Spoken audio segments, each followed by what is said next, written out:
तो ये कहना कि कांग्रेस में कन्हैया के आने के बाद क्या कांग्रेस में बदलाव होने जा रहा है, बिल्कुल होने जा रहा है। क्योंकि कल का जो स्पीच है कन्हैया कुमार का, उस स्पीच को सुनना, डाइजेस्ट करना और चुप रह जाना, ये आज से पहले मुमकिन नहीं था और ना ही किसी नए नेता के लिए ये मुमकिन था कि वो इस तरह का स्पीच देकर किसी राष्ट्रीय दल में शामिल हो जाए। सबसे बड़ी विपक्षी पार्टी है, उस पार्टी को अगर नहीं बचाया गया, अगर बड़े जहाज को नहीं बचाया गया, छोटी छोटी कश्तियां भी नहीं बचेगी।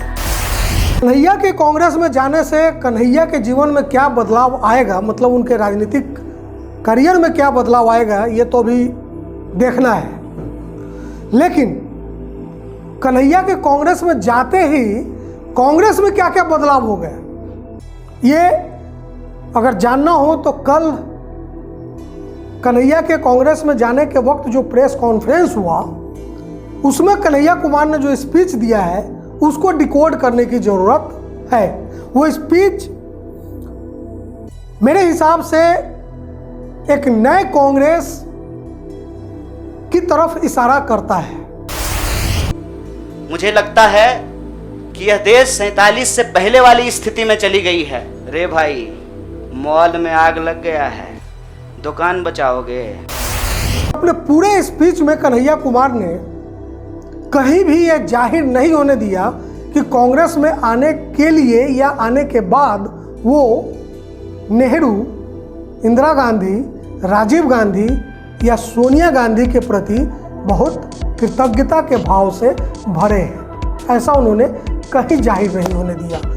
अलबत्ता उन्होंने अपने पूरे स्पीच के दौरान भगत सिंह का नाम बार बार लिया, बाबा साहब भीमराव अंबेडकर का नाम बार बार लिया, मौलाना अब्दुल कलाम आज़ाद का नाम बार बार लिया और गांधी जी का नाम भी बार बार लिया। उन्होंने अपने पूरे स्पीच में कहीं ये एक ग्रेटिट्यूड का भाव जाहिर नहीं किया कि कांग्रेस में उनको लेने के लिए या कांग्रेस में वो आने के बाद राहुल गांधी के प्रति बहुत आभारी है। बल्कि उन्होंने ये कहा कि कांग्रेस को इस वक्त बचाने की जरूरत है। सबसे बड़ी विपक्षी पार्टी है, उस पार्टी को अगर नहीं बचाया गया, अगर बड़े जहाज को नहीं बचाया गया, छोटी छोटी कश्तियां भी नहीं बचेगी। इसका मतलब क्या कांग्रेस डूब रही है, कांग्रेस खत्म हो गई थी या खत्म होने के कगार पर है, जिसे बचाने कन्हैया कुमार आए हैं? और ये कहना कि कांग्रेस एक बहुत ही लोकतांत्रिक पार्टी है, ये भी बहुत महत्वपूर्ण है और इसका दूरगामी संकेत ये निकल रहा है कि कांग्रेस इस वक्त, देखिए इस बात को मानने में कोई गुरेज नहीं होना चाहिए कि चाहे वो आम आदमी पार्टी में अरविंद केजरीवाल हो, भारतीय जनता पार्टी में अमित शाह और नरेंद्र मोदी हो, और कांग्रेस में सोनिया गांधी और राहुल गांधी हो, उसमें प्रियंका गांधी को भी ऐड कर लीजिए, यही पार्टी है। अब इनको हाईकमान कह लीजिए, पार्टी का सर्वे सर्वा कह लीजिए, या देवकांत बरुआ के शब्दों में ये भी कह लीजिए कि Indira is India and India is Indira. कुछ इसी तरह की राजनीति पिछले कुछ समय से अभी तक हम लोग देखते आ रहे हैं हर पार्टी में लगभग। वैसे दौर में कन्हैया कुमार का पार्टी ज्वाइन करते वक्त, कांग्रेस ज्वाइन करते वक्त जिस तरह का स्पीच हुआ, जिस तरह से उन्होंने कहा कि कांग्रेस लोकतांत्रिक पार्टी है, कांग्रेस को बचाना जरूरी है, और एक बार भी सोनिया गांधी का नाम न लेना या कृतज्ञता जाहिर न करना, जैसा आमतौर पर लोग करते हैं जब वो कोई पार्टी ज्वाइन करते हैं, तो उसके उस वक्त के कद्दावर नेता की स्तुति गान एक तरह से करते हैं, ऐसा कोई स्तुति गान कन्हैया कुमार ने नहीं किया। तो सवाल है कि क्या कांग्रेस इस नए लीडरशिप के मुताबिक, जो हार्दिक पटेल है, कन्हैया कुमार है, जिग्नेश मेवानी है, जो इस तरह के लोग आ रहे हैं पार्टी में, क्या उनके मेंटेलिटी, उनकी मानसिकता के हिसाब से बदलने के लिए तैयार है? जो ये कतई मानने को तैयार नहीं होंगे कि आप हाई कमान कल्चर से पार्टी को चलाएं, जो अपना एक इंडिपेंडेंट एग्जिस्टेंस, स्वतंत्र अस्तित्व बनाए रखना चाहेंगे, चाहे वो गुजरात में हार्दिक पटेल हो, जिग्नेश मेवानी हो और बिहार में कन्हैया कुमार हो। देखिए, एक बहुत बड़ा डिफरेंस भारतीय राजनीति में पिछले कुछ समय से आता जा रहा है। हार्दिक पटेल जनता के बीच से एक आंदोलन करके निकले, मतलब जनता ने उनको अपना नेता बनाया, एक राष्ट्रीय लेवल तक वो ले गए, जनता ने ही मतलब उनको वहाँ तक भेजा। फिर कांग्रेस को स्वीकार करना पड़ा उनको अपने नेता के तौर पे, वरना गुजरात कांग्रेस में एक से एक कद्दावर नेता थे। वो जो कद्दावर और कह लीजिए काइया, जो नए पौध को, नए जमाने के राजनीतिक को शायद ही कभी टॉलरेट करते हैं, वही हाल जिग्नेश मेवानी का है। वो भी अपने समुदाय, अपने लोगों की राजनीति करके आगे आए, जनता ने उनको अपना नेता बनाया। कन्हैया कुमार ने भी कुछ इसी तर्ज पर राजनीति की।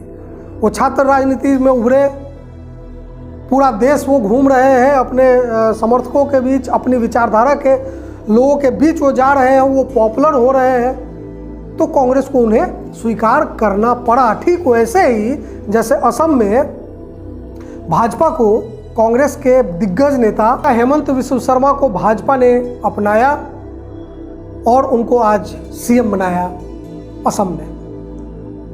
और हेमंत बिस्व शर्मा निश्चित तौर पर असम के एक बहुत ही पॉपुलर मास लीडर थे। कांग्रेस ने उस वक्त उनको तवज्जो नहीं दी और वो भाजपा में गए।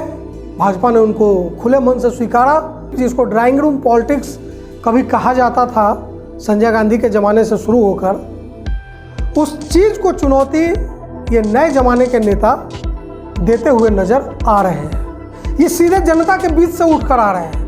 यूपी में चंद्रशेखर हो, उन्होंने अपने लोगों की राजनीति की और आज वो राष्ट्रीय फलक पर दिख रहे हैं। आने वाले कुछ समय में या हो सकता है इसी विधानसभा चुनाव में उत्तर प्रदेश में वो एक राजनीतिक ताकत के तौर पर भी उभर कर आ जाए।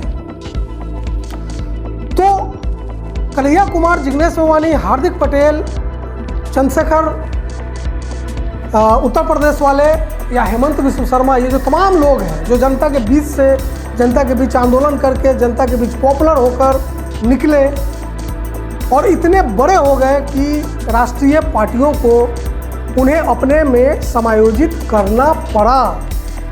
मतलब कांग्रेस की इतनी मजाल नहीं कि वो गुजरात में जिग्नेश मेवानी या हार्दिक पटेल को इग्नोर कर दे। यह कांग्रेस की एक तरह से यह मजबूरी है कि वो कन्हैया कुमार को अपने साथ मिलाए। तो कांग्रेस क्या आने वाले समय में अपने अंदर बदलाव के लिए तैयार है? क्योंकि ये नए ज़माने के जो नेता बन रहे हैं, ये जो युवा लोग, क्या वो उसी तरह के पुराने ज़माने के जो वो हाईकमान कल्चर होता था उसको स्वीकार करेंगे?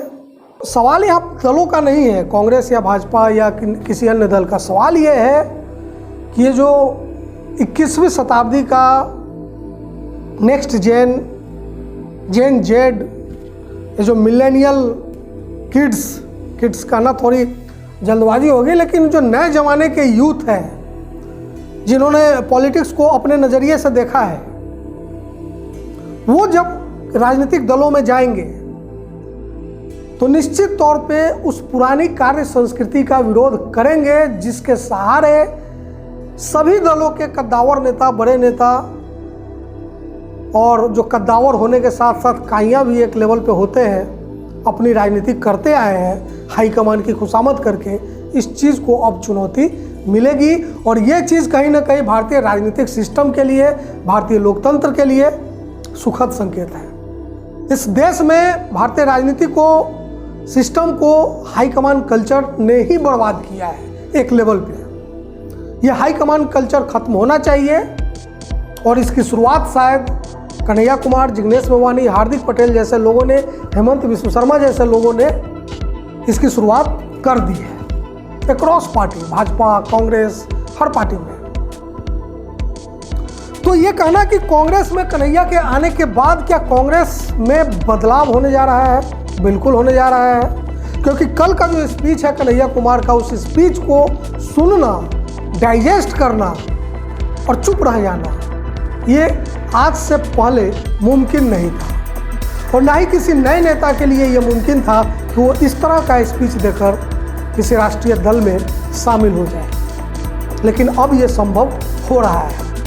ये हो सकता है कि आने वाले 2-4 सालों में, जिसकी बात आज बहुत सारे लोग करते हैं कि राहुल गांधी को पद छोड़ना चाहिए, हो सकता है कि 1-2 चुनाव के बाद ये अपने आप एक सहज घटना बन जाए। कोई एक नया नेतृत्व, एक नई ताकत कांग्रेस के भीतर उभर कर आए और वो एक सहज उम्मीदवार बन जाए नए कांग्रेस अध्यक्ष का। तो हो सकता है मेरा ख्याली पुलाव हो या मैं बहुत ज़्यादा पॉजिटिव हो रहा हूँ इस मामले को लेकर, लेकिन यह मामला सिर्फ कांग्रेस की भलाई से जुड़ा हुआ नहीं है। ये देश, राजनीतिक सिस्टम और आम लोगों से भी जुड़ा हुआ है कि राजनीतिक दलों का सही मायने में विकेंद्रीकरण हो, वहाँ आम लोगों की पैठ बढ़े, बिल्कुल आम लोगों की, जनता के बीच के लोगों का वहाँ पे वर्चस्व हो, ये सबके लिए फायदेमंद है। कन्हैया कुमार ने अपनी स्पीच से कल ये जाहिर कर दिया है। मैं जो डिकोड कर पा रहा हूँ कि कांग्रेस को अगर अपने आप को बचाना है तो उसे बदलना होगा, और शायद कांग्रेस इन नए बदलाव के लिए तैयार कम से कम मेंटली हो चुकी है।